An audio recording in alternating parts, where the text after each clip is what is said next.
नमस्कार दोस्तों, गीता अमृत चैनल में आप सबका स्वागत है। दोस्तों, आज इस वीडियो के माध्यम से हम आपको मांस खाना पाप है या पुण्य, इसका जवाब जानते हैं। दोस्तों, मनुष्य जिस प्रकार हवा और पानी के बिना जीवित नहीं रह सकता, उसी प्रकार भोजन के बिना भी जीवित रहना असंभव है।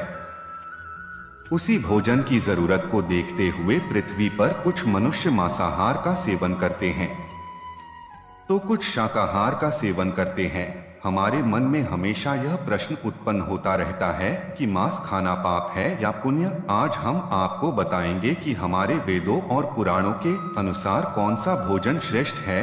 अब हम बात करेंगे कि हिंदू धर्म के अनुसार मांस खाना पाप है या पुण्य। अलग अलग लोगों का इस विषय पर अलग अलग मत है, तो अब हम आपको हिंदू पुराणों में इस विषय पर क्या कहा गया है वह बताएंगे। गरुड़ पुराण कथा के अनुसार इस विषय पर एक कथा गरुड़ पुराण से आती है, जो कि भगवान श्री कृष्ण के बाल रूप से जुड़ी है। एक बार जब श्री कृष्ण एक पेड़ के नीचे बैठे बांसुरी बजा रहे थे, उसी तरह एक हिरण दौड़ता चला आया और उनके पीछे जाकर छुप गया। वो हिरण बहुत ही घबराया हुआ था। भगवान श्री कृष्ण ने उसके सिर पर हाथ फेरते हुए कहा, क्या हुआ? तुम क्यों छुप रहे हो? उसका पीछा करते हुए एक शिकारी भी वहां आ पहुंचा और बोला, यह मेरा शिकार है, इसे मुझे दे दो, इस पर मेरा अधिकार है। तब भगवान श्री कृष्ण बोले, हर जीवित जीव पर उसका खुद का अधिकार होता है, न कि किसी का। तब वह शिकारी क्रोध में बोला, यह मेरा शिकार है, इसे मैं पकाकर खाऊंगा। तब भगवान श्री कृष्ण बोले, किसी भी जीव को मारकर खाना पाप की श्रेणी में आता है। क्या तुम पाप के भागी बनना चाहते हो? मांसाहार पुण्य है या पाप, क्या तुम धर्म को नहीं जानते? तब वह शिकारी बोला, मैं तुम्हारे जितना शिक्षित तो नहीं कि यह जानूं कि मांसाहार पुण्य है या पाप, पर मैं यह जानता हूं कि जीव को मारकर खाना, इसमें कोई हर्ज नहीं। मांसाहार से तो एक तो वह जीव को जीव बंधन से मुक्त कर रहा है, फिर क्यों मांसाहार से मना किया जाता है? मांसाहारी होने को क्यों नहीं कहा जाता? वैसे भी मैं इसको मारकर नीच योनि से मुक्ति दिलाकर पुण्य ही कमा रहा हूं, फिर इस पर पाबंदी क्यों? इसे तो प्रोत्साहित करना चाहिए। जहां तक मैंने सुना है, जीव हत्या तो शास्त्रों में भी बताया गया है। राजा लोग शिकार किया करते थे। ऐसे तमाम तर्क देते हुए श्री कृष्ण से पूछा कि फिर क्यों ये मांसाहार गलत है और पाप की श्रेणी में आता है? आप ही बताइए, मांसाहार पुण्य है या पाप? भगवान श्री कृष्ण समझ गए कि इसकी बुद्धि मांस खाने के कारण तामसिक हो गई है और उसने सोचने और समझने की बुद्धि भी खो दी है। फिर भगवान श्री कृष्ण बोले, इस अंतहीन विषय पर पहले मैं कोई राय नहीं दूंगा। मेरी इस छोटी सी कथा सुनने के बाद तुम ही उत्तर देना कि मांसाहार पुण्य है या पाप, और तुम्हें मांस खाना है या नहीं। वह शिकारी सोचने लगा कि इसमें मेरा तो कोई घाटा नहीं है, इस कथा को मैं सुन ही लेता हूं, मेरा मनोरंजन भी हो जाएगा और बाद में मुझे इसका मांस भी मिल जाएगा। तो भगवान श्री कृष्ण ने अपनी कथा आरंभ की। एक बार मगध में खाद्य संकट खड़ा हो गया तो अन्न का उत्पादन कम रहा। राजा को चिंता हुई कि यदि इस समस्या का शीघ्र निदान नहीं किया गया तो संरक्षित अनाज कोष भी खत्म हो जाएगा और संकट भीषण हो जाएगा। तो सम्राट ने अपनी राज्य सभा में पूछा, देश की खाद्य समस्या को सुलझाने के लिए सबसे सस्ती वस्तु क्या है? मंत्रीगण सोच में पड़ गए। चावल, गेहूं, आलू इत्यादि पदार्थों को उगाने के लिए बहुत श्रम करना पड़ता है। वह तभी प्राप्त होते हैं जब प्रकृति का प्रकोप न हो। ऐसे में तो कुछ सस्ता हो ही नहीं सकता। तभी शिकार का शौक रखने वाले एक मंत्री ने सोचा कि यही उत्तम अवसर है। क्यों न अंधाधुंध शिकार के लिए राजा की अनुमति ले ली जाए। उसने सभा में कहा कि सबसे सस्ता खाद्य पदार्थ है मांस। इसके लिए धन का खर्च भी नहीं है और पौष्टिक खाना भी मिलता है।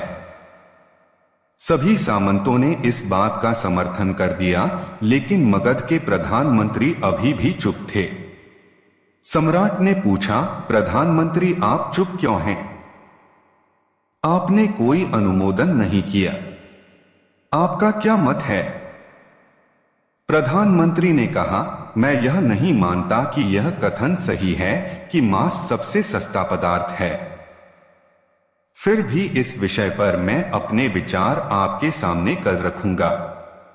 प्रधानमंत्री उसी रात मांसाहार का प्रस्ताव रखने वाले सामंत के घर पहुंचे। सामंत ने इतनी देर रात प्रधानमंत्री को अपने घर आया देखा तो वह घबरा गया। किसी अनिष्ट की आशंका से वह कांप गया। प्रधानमंत्री ने कहा, संध्या को महाराज बीमार हो गए। उनकी हालत बहुत ही खराब है। राजवैद्य ने कहा है कि किसी शक्तिशाली देह का 2 तोला मांस मिल जाए तो राजा के प्राण बचाए जा सकते हैं। आप महाराज के सबसे विश्वास पात्र हैं, इसीलिए आपसे योग्य कौन होगा? इसके लिए आप जो भी मूल्य लेना चाहें ले सकते हैं। आप कहें तो इस काम के लिए मैं आपको 1 लाख स्वर्ण मुद्राएं भी दे सकता हूं। एक बड़ी जागीर भी आप मांग सकते हैं। बस आप अपनी इच्छा कहें। मैं कटार से आपके हृदय को चीर कर बस 2 तोला मांस निकाल लूंगा। यह सुनकर सामंत के चेहरे का रंग फीका पड़ गया। वह सोचने लगा, जब जीवन ही नहीं रहेगा तो लाख स्वर्ण मुद्राओं से मैं क्या करूंगा और बड़ी जागीर भी किस काम आएगी। वह झटपट अंदर भागा और अपनी तिजोरी से 1 लाख स्वर्ण मुद्राएं लेकर आया। मुद्राएं देकर उसने प्रधानमंत्री के पैर पकड़ लिए और गिड़गिड़ाते हुए बोला, श्रीमंत, मैं आपकी 1 लाख मुद्राओं में अपनी 1 लाख मुद्रा और मिलाता हूं। इस पैसे से आप किसी और सामंत के हृदय का मांस खरीद ले, किंतु मुझे जाने दे। यह बात किसी और को पता न चले। मैं आपसे आग्रह करता हूं। प्रधानमंत्री जी यह सब समझ चुके थे। वह उसे थोड़ी और मानसिक पीड़ा देना चाहते थे। प्रधानमंत्री ने आगे कहा, सामंत, आप शरीर से बलिष्ठ हैं। आपकी कद काठी महाराज से मिलती जुलती है। इसीलिए राजवैद्य ने खास तौर पर आप ही का नाम लिया है।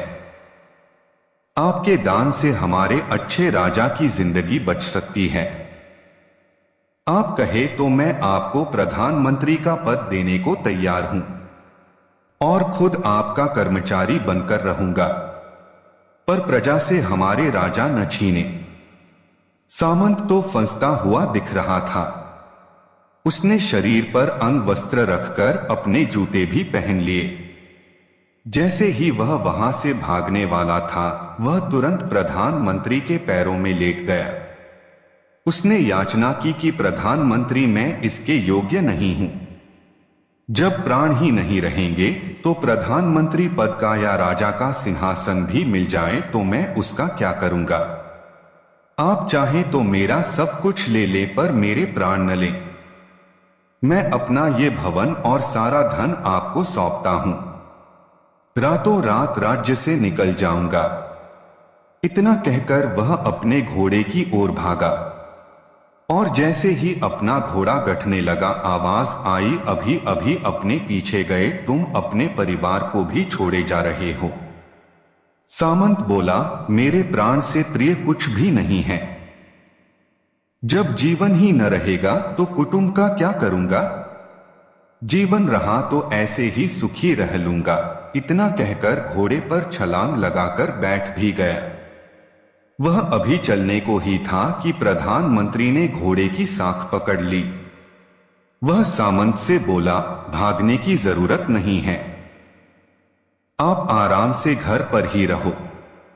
मैं किसी और का प्रयास करता हूं, यह कहकर प्रधानमंत्री वहां से चले गए। प्रधानमंत्री के वहां से जाने पर सामंत के अंदर कुछ जान तो आई, परंतु बेचैनी बनी रही। उसकी नींद खराब हो चुकी थी। मुद्राएं लेकर प्रधानमंत्री बारी बारी से सभी सामंतों के घर पहुंचे और सभी से राजा के लिए हृदय का 2 तोला मांस मांगा, परंतु कोई भी राजी न हुआ। सबने अपने बचाव के लिए प्रधानमंत्री को 1 लाख और 5 लाख मुद्राएं तक दे दी। इस प्रकार प्रधानमंत्री ने एक ही रात में करोड़ों स्वर्ण मुद्राएं जमा कर ली। फिर सुबह होने से पहले ही अपने महल में पहुंच गया। अगले ही दिन राजसभा में सभी सामंत समय से पहले ही पहुंच गए। सभी यह जानना चाहते थे कि राजा स्वस्थ है कि नहीं, लेकिन कोई भी किसी से भेद नहीं खोलता था। सबको राजवैद्य की तलाश थी। उनसे ही उन्हें कुछ सूचना मिल सकती थी। प्रधानमंत्री ने सैनिकों को आज्ञा दे रखी थी कि जब तक महाराज राजसभा में न आए किसी भी सामंत को भी महल से बाहर जाने की आज्ञा नहीं है। राजा सभा में अपनी चिर परिचित गति में आए और अपने सिंहासन पर आकर बैठे। सभी सामंतों ने देखा कहीं से भी राजा उन्हें अस्वस्थ नहीं लगे। उन्हें तो कुछ हुआ ही न था। प्रधानमंत्री ने उनसे झूठ बोला। हर सामंत के मन में यही विचार चल रहा था, पर कोई भी किसी और को कुछ भी न बोल रहा था। तभी प्रधानमंत्री ने राजा के समक्ष 1 करोड़ स्वर्ण मुद्राएं रख दी। राजा ने पूछा, ये स्वर्ण मुद्राएं किसके लिए है और कहां से आई? प्रधानमंत्री ने कहा, 2 तोले मांस के लिए इतनी धनराशि जुटाई है, पर मांस न मिला। अपनी जान बचाने के लिए सामंतों ने यह मुद्राएं दी हैं। अब आप यह विचार कीजिए, मांस कितना सस्ता है। राजा को बात समझ में आ गई। उन्होंने प्रजा को अतिरिक्त परिश्रम करने का निवेदन किया और राजा के अनाज भंडार में से अनाज निकालकर श्रमिकों को दिया गया। उन्होंने पौष्टिक सब्जियों की खेती का तुरंत आदेश दिया। वह 1 करोड़ स्वर्ण मुद्राएं इसी कार्य के लिए और श्रमिकों के कल्याण के लिए खर्च की गई। ऐसे साग सब्जी तेजी से उगी जिससे प्रजा का कल्याण भी हुआ और पौष्टिकता भी मिली। कुछ समय बाद मौसम अनुकूल हुआ और खेती लहलहाने लगी। इस प्रकार राज्य से खाद्य संकट दूर हुआ। तो मित्रों, जीवन का यह मूल्य भगवान श्री कृष्ण हमें इस कथा के जरिए समझाना चाहते हैं कि हम यह न भूलें कि जिस तरह हमें अपनी जान प्यारी है, उसी तरह सभी जीवों को अपनी जान प्रिय होती है। अपने दिल से जानिए पराये दिल का हाल। यदि संसार के संबंधों से मुक्त करने का तर्क सही है, यदि जीव हत्या जीव को संसार बंधन से मुक्त करने का तरीका है, तो अत्याचारी द्वारा किया गया नरसंहार भी मान्य है। वह भी ये तर्क दे सकते हैं कि वह लोग जीवन के कष्ट से आप लोगों को मुक्त कर रहे हैं। अगर उसके लिए वह जीवन बोझ होता तो कभी भी अपनी जान बचाने के लिए संघर्ष नहीं करता, आपसे भागता नहीं। जो आपके सामने असहाय हो जाता है, उसे प्राण गंवाने पड़ते हैं। जिन जीवों को मारकर आप खा रहे हैं, उन्हें तो प्राण बचाने का अवसर भी नहीं मिलता। बर्बरता सिर्फ वही नहीं है जहां सिर्फ मानव का रक्त बहता है। बर्बरता उसे भी कही जाती है जहां स्वार्थ के लिए किसी जीव की हत्या कर दी जाए। हम अंत समय में जिंदगी भर के पापों के लिए जिंदगी भर सुकर्म करने की कोशिश करते हैं, परंतु हम यह भूल जाते हैं कि जब वह जीव हमारे लिए काटा गया और हमारे लिए तड़पा, उसका श्राप हमें इस जीवन में ही नहीं बल्कि अगले जीवन तक नहीं छोड़ता।